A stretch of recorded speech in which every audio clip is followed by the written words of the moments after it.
Iya, bro. Kalau biasanya risol segini, oke? Nah, lu lihat di sini nih, risolnya panjang banget dan Gede. itu kagak ngotak panjangnya. Panjangnya luar biasa lah, pokoknya panjang banget. Ya gua Ada di kira, sana.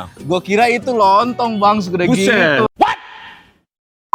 Tapi ternyata isinya ya, yang Isinya. bikin kriuk dan gurih, cocok banget disiram kuah. Pastinya Oh, kayaknya. panas gitu. Pokoknya hari ini kita lagi di salah satu spot legendaris pecinta soto mie Bogor. Wow. Mau tahu apa? Soto mie Bogor Haji Darjo. Betul, pastinya ya kan, wangi kuah kaldunya itu nendang banget, bro.